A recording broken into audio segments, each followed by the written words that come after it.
Welcome to the MD is Bad podcast, where the name is misleading, but the fans can't hear me. Today we have a most interesting piece of content to cover here, that being some fans' absolute disdain for the introduction of the character known as Cyntessa, her effect on the conclusion of the series, and how many are of the opinion that Glitch could have done better, quote unquote. We are going to be looking at a couple posts from r/murderdrones, as well as a video by Vanity Moth and Cosmo X Clouds. If you like this kind of content, please hit the subscribe button, like the video, and comment down below what your opinion of Cyntessa is, and whether or not you think that Murder Drones and Glitch did a good or a bad job on the conclusion of the series. So, 1 year ago, user Anthony200716 made the following post on the r/murderdrones subreddit. It says the title, "So I'm the only one who felt like Cyntessa was kind of unnecessarily. I apologize. I don't know if this individual is fluent in English or not. Either way, there is going to be, I'm going to try and add as much punctuation as I can. But overall, this was clearly written in a hurry, but I'm going to do the best I can to make the most sense of it as possible. So let's get into it. This individual, this user says, "Now don't give me wrong. I'm not saying I don't like Cyntessa. The reveal was very shocking, and I love the design, and just the whole concept of it is so creepy.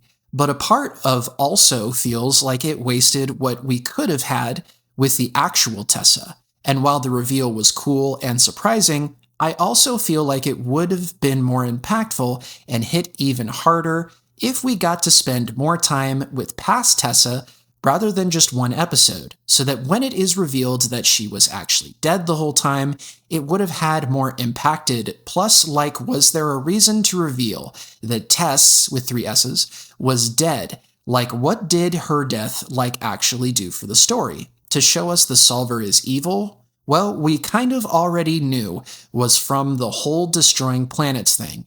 And honestly, that's more horrible than just killing one girl and wearing her skin. Debatable. So yeah, as much as I like it, I also felt like that it could have been handled better and took away the stuff we could have had from the actual Tessa. But it is what it is, I guess." Interesting. My opinion on Cyntessa as a character, and I'll go more into this as we continue through the episode, is that Cyntessa fulfills her role perfectly. She is as striking in her character development as she is in her visual depiction. The point of Cyntessa is she's a rug pull. She's a twist, but apparently she twisted in a direction that some fans weren't expecting. They were expecting some kind of reveal, some kind of twist, some kind of obvious something or other. And instead what they got was Cyntessa turning out to be there. She's wearing Tessa's skin. It's very grotesque, and she tries to continue her plan of not only consuming Uzi and wiping out the one thing that can really threaten her, but also in continuing to torture and punish the disassembly drones, including Jay, in her own unique way, and eventually just consume everything. As far as we know, that's pretty much what the Solver wants. And remember, Sin is the Solver's host. The Solver is Cyntessa, and the Solver is the big bad of the series. Now, as far as the character not just being Tessa goes, or Tessa not getting enough characterization, I disagree. I think that Tessa got plenty of characterization. What more characterization do we need? Do we need quiet moments where Tessa is combing Jay's hair and telling her how much she appreciates what she does? Do we need moments where Tessa is, hugging N and listening to him read her stories as she tries to fall asleep at night? Do we need stories where Tessa is encouraging V to get out of her comfort zone and step up and tell others how she really feels and embrace who she really is? Do we need moments where Tessa is nervously trying to help Sin, walk correctly and talk like all the other Trones? What more do we need? Now, I am saying as a fan of Murder Drones that if we did get those moments, that would be awesome, and it would add to her character. However, I don't think it would add enough to justify animating and writing those sequences. Those moments, well, they sound like something a fan would make. But in the actual show, we get more than enough of Tessa. And I don't know, I feel like she fulfills her role really well. I feel the same way about Cyntessa that I feel about Doll. Doll could have done more. Tessa could have done more. There could have been more done with those characters, absolutely. But that's not the point of those characters. Those characters exist for very specific reasons. I'm not saying that maybe they made some writing changes, maybe there was a plan and they pivoted and moved to something else. I don't know any of that for sure. All I know is that what we got, it still makes sense. I understand people's frustration with it. I understand also the argument that we already know the Solver is evil, it's destroyed planets. The whole point of her like wearing Tessa's skin is so gross. Why is that there? I understand that. I understand that concern. But there is a line in the show from Sin that specifically explains why she's wearing Tessa's skin. And that comes when Sin breaks out of her chains at the gala, leaves Tessa behind. She says, I don't remember the exact line, you'll have to forgive me for this, but she basically says that she appreciates the way that Tessa didn't discard the drones, therefore she, Sin, won't discard Tessa. She'll be keeping her. And that's an indication that, yeah, she's going to be holding on to Tessa no matter where she goes. And we realize that she's referring to wearing her skin going forward. Absolutely disgusting character, but that is the point. This is a villain here. I do think it would have been more personal if Tessa had turned out to be the bad guy, but that wasn't the direction that the show was going. We wanted a big final battle.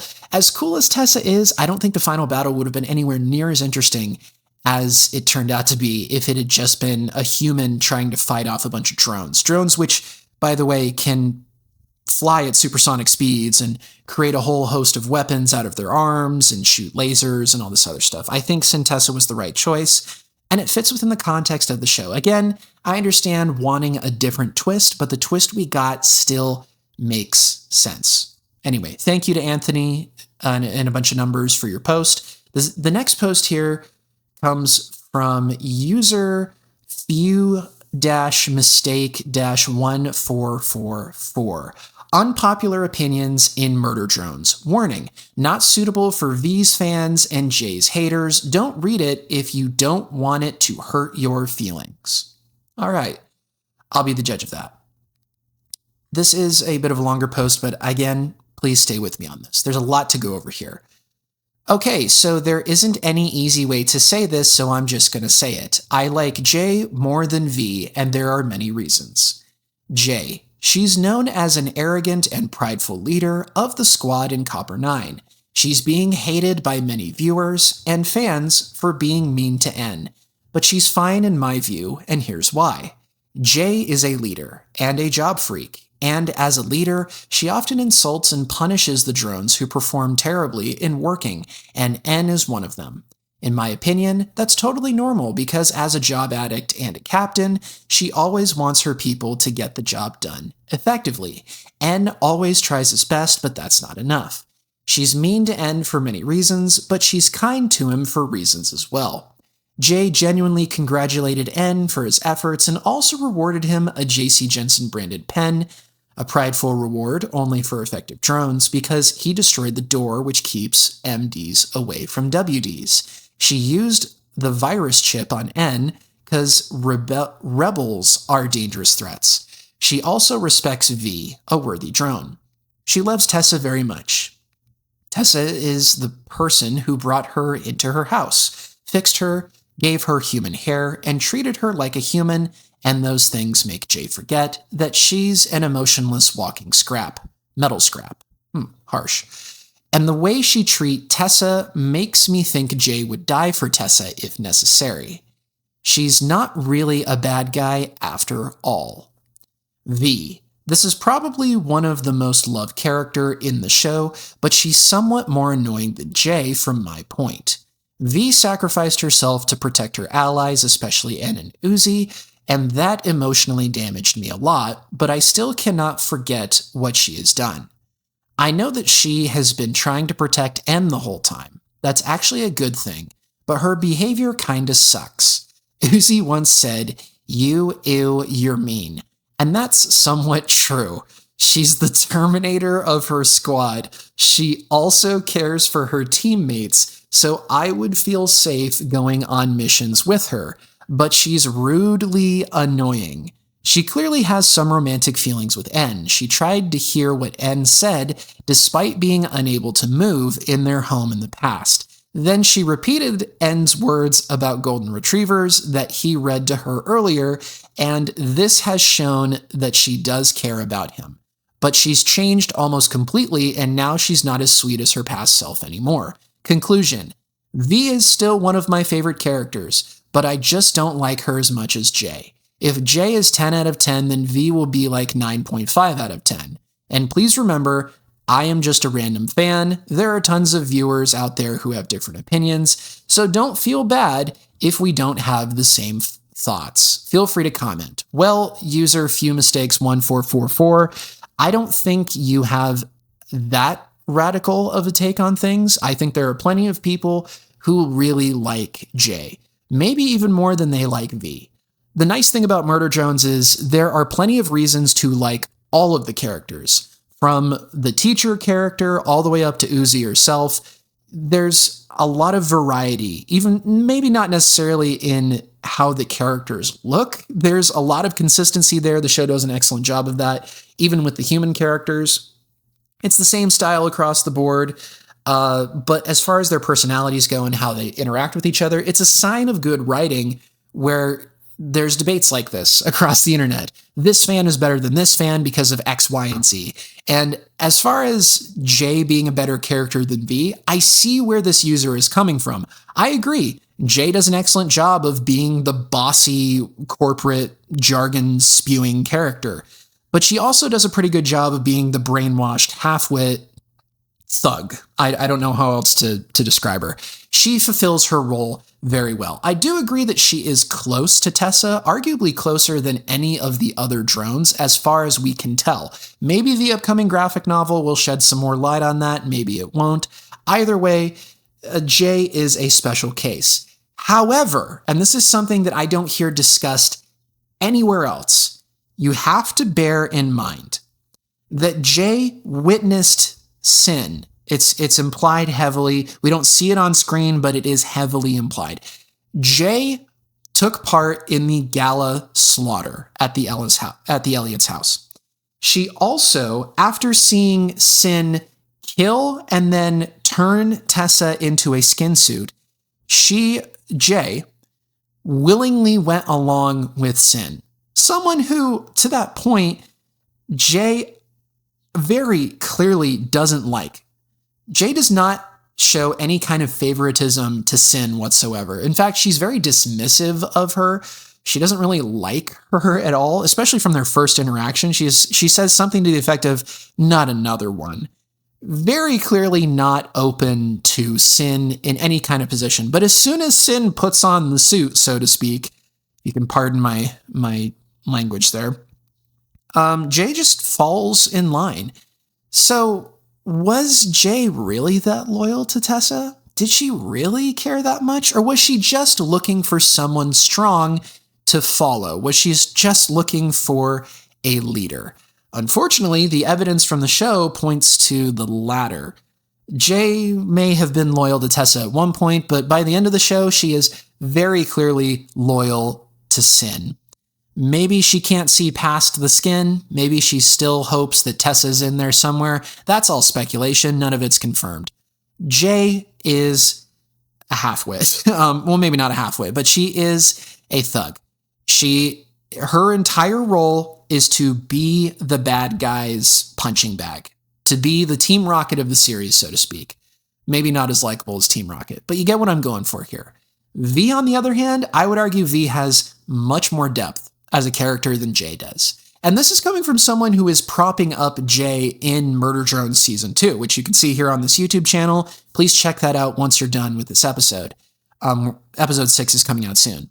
But again, V has a much bigger character arc. J has, I would argue, less of, if not no character arc whatsoever. J is the same from the beginning of her storyline to the end.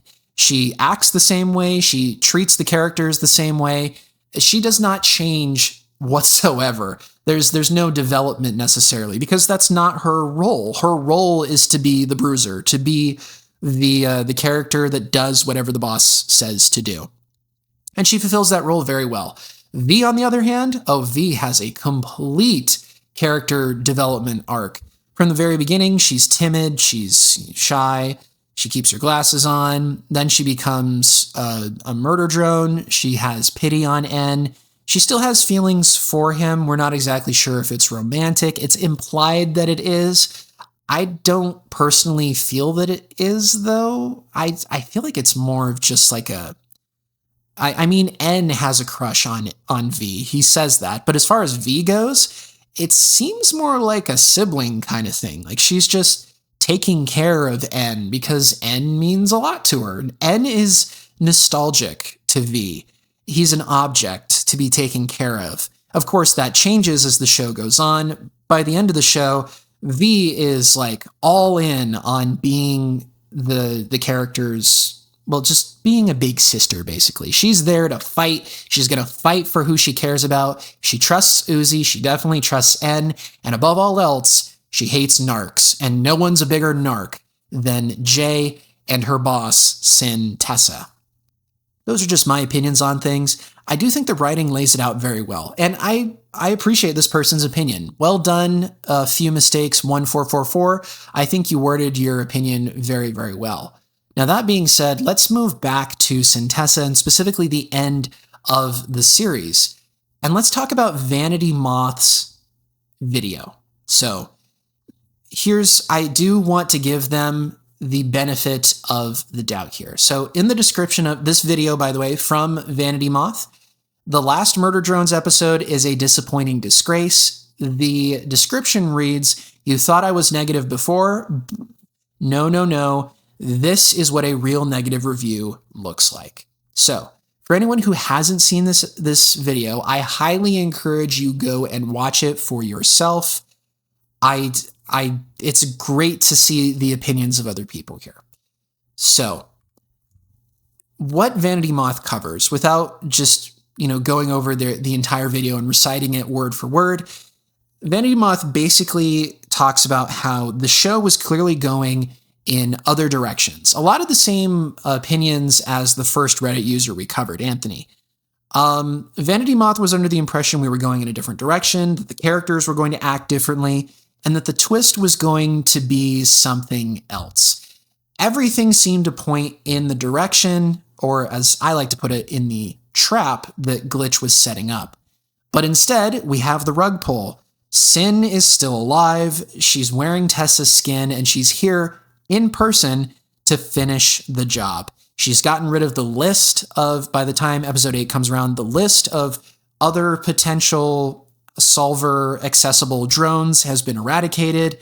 Everyone else, as far as we know, has been scratched off the list already. That is what Cyn and the disassembly drones were doing. Not only were they wiping out humanity, but they were also wiping out any chances of something or someone rising up and actually posing a threat to Cyn.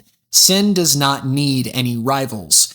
So they've reached Copper 9. As far as we know, Copper 9 is the last location. I'm reaching a little bit on that one. We don't have any concrete evidence that that's the case, but it is implied that that's what's happening. So we are following them as they're trying to finish the job. They're trying to smother Uzi. Nori is, as far as they know, already dead. At the very least, she doesn't have a body, and I guess that means she can't fully access the Absolute Solver's powers.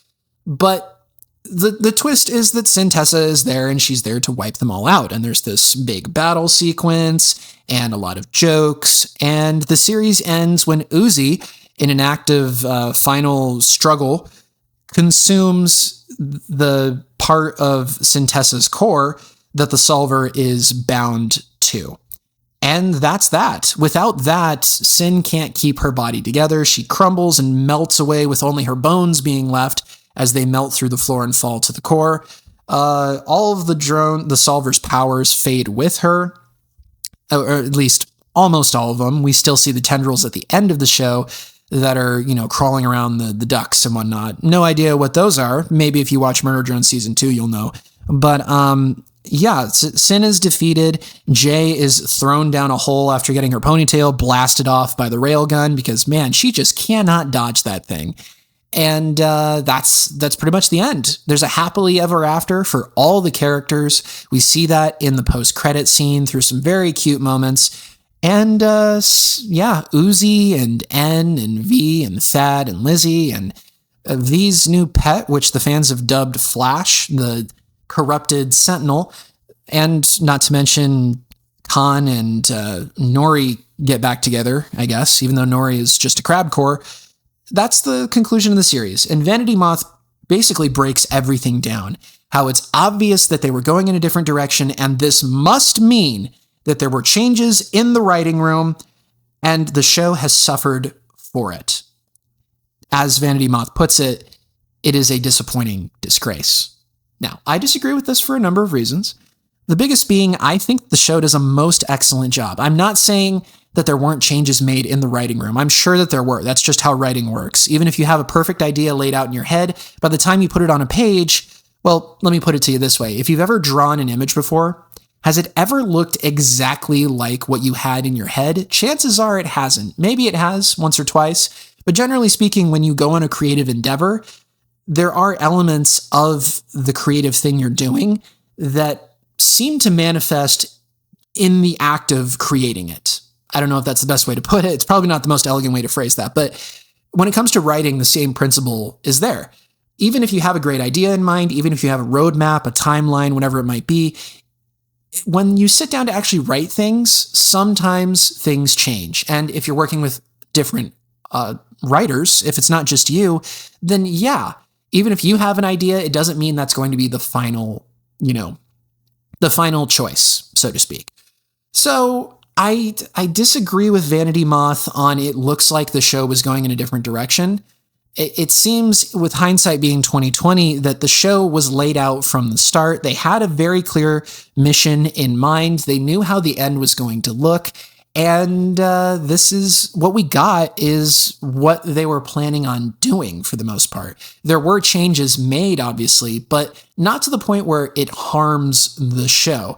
You cannot like the twists. And I think that's the point that Vanity Moth is making. Vanity Moth just doesn't like how the show ended. And that's totally fine. They're welcome to have that opinion. I'm on the other side. I really like how the show ended. I think that it ended on a pretty high note.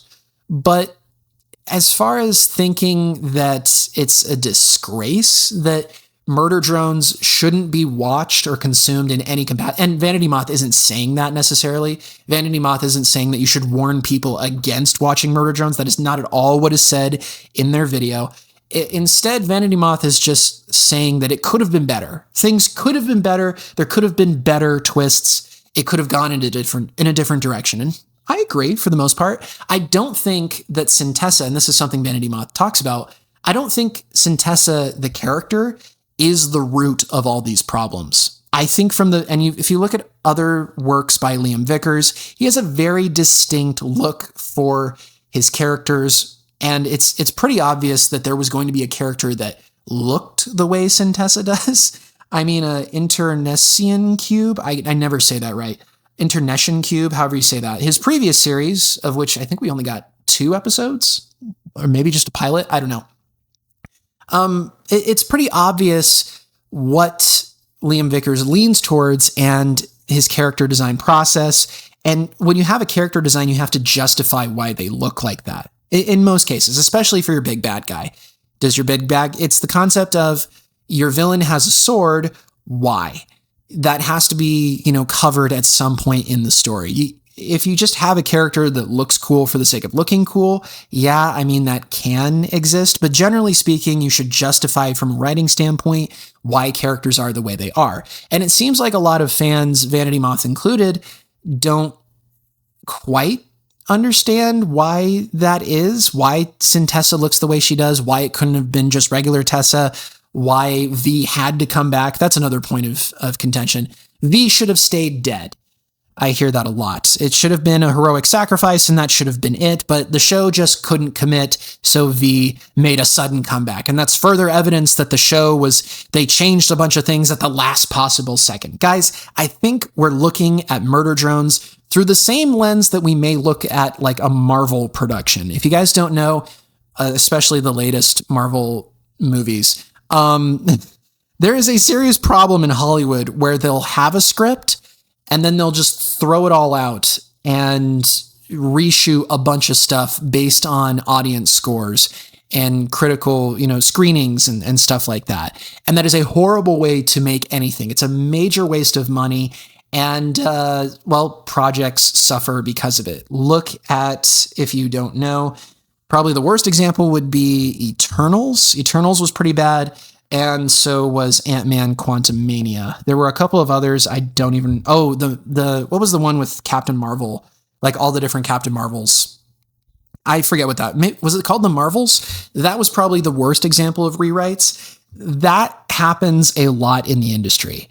I think, I'm making an assumption here, I have no evidence to back this up, but I think that Vanity Moth and a couple other fans are proposing that the same thing happened here with Murder Drones. That there was some kind of massive rewrite. They had a plan. They had to change it because the Amazing Digital Circus was doing so well, and they had to shift focus over there because they didn't have enough resources to do both shows, to do what they wanted. So Murder Drones was essentially canceled quietly. They finished the first season, and that was it.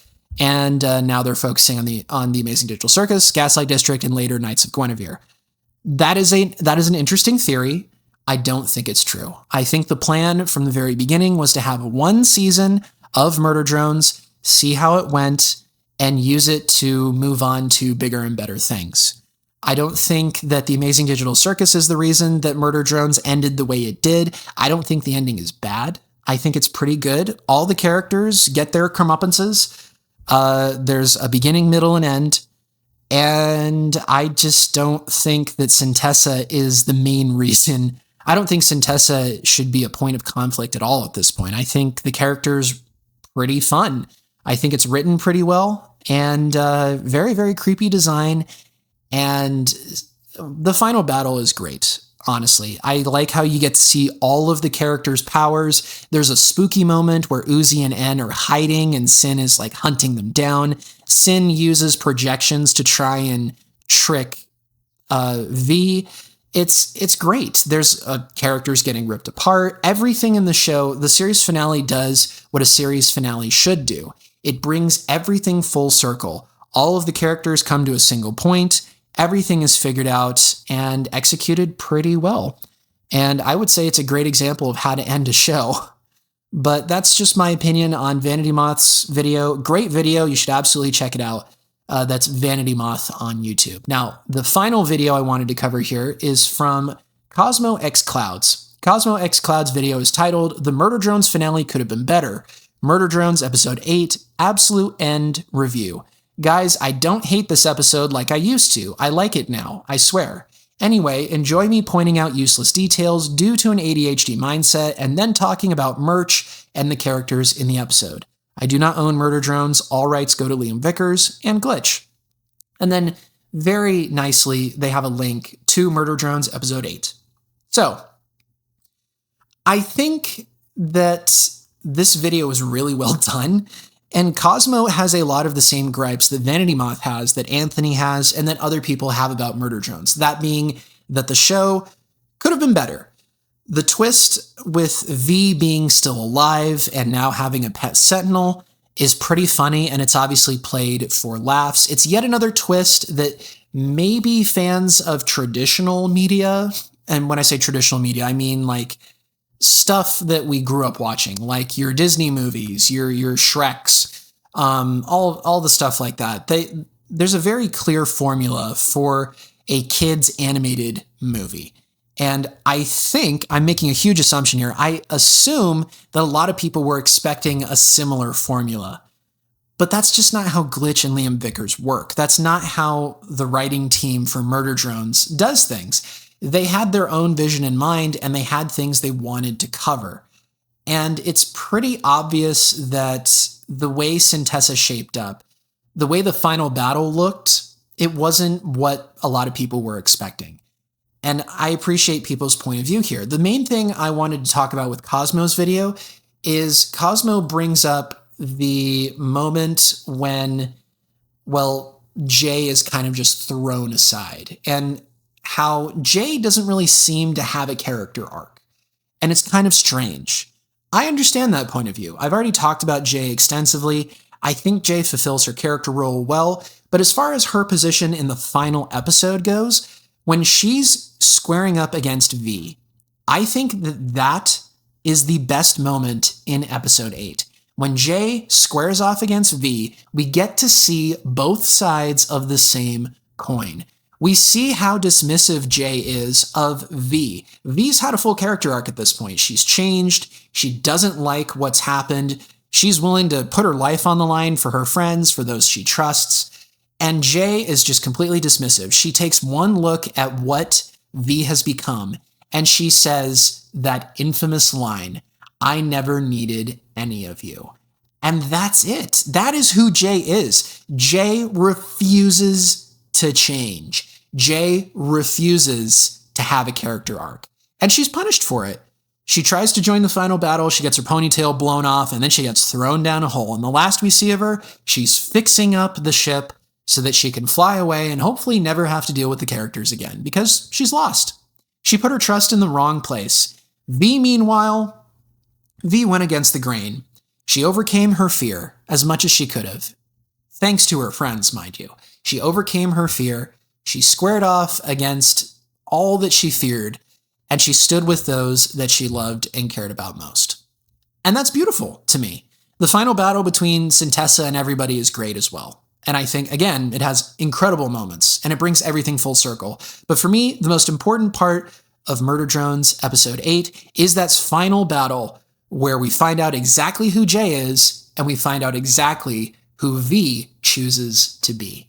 Those are my opinions. I think Cyntessa is a wonderful character, and I think that N and Uzi also have a great dynamic. I can see why people want V and N to be together. I understand that, but I think what we ended up getting is the best version of Murder Drones out there. I'm very happy that I'm able to continue the series through Murder Drones Season 2, and I highly encourage everyone to check it out when you can. Also, I am about ready to share something very important. If I can break off from the Murder Drone stuff for just a second here, I have a series called American Nexus I've been working on for 10 years. It's going to be a single book, one book. It's going to be, I don't know how many pages long, but you'll be able to find it on Amazon. I will let you guys know more details soon. The basic gist of this story, and this is not only a plug, but it's also to show you guys that when I offer these opinions, I offer them not only as a fan, but as a writer, as someone who's developed his own stuff, which you are welcome to judge me by. American Nexus is the story of, well, it's an isekai. If you're familiar with anime, the story of someone getting magic to another world. But instead of getting magic to another world with beautiful side characters and overpowered abilities and a title that is way too long, it's way too long. Rather than that, our main character ends up in another world and becomes president of the United States. Hijinks ensue, comedy around every corner, character development at every single step, and a brutal undertone where a lot of violent things happen. If you like Murder Drones, you're gonna love American Nexus. More details on it soon. And also, if you like dragons, you're really gonna like American Nexus. So, that's all for now. Thank you so much for joining me for this episode. I hope you'll join me in the next one, where we cover more Murder Drones related content, and specifically character design. Thank you so much for listening. I'll see you in the next one. Bye for now.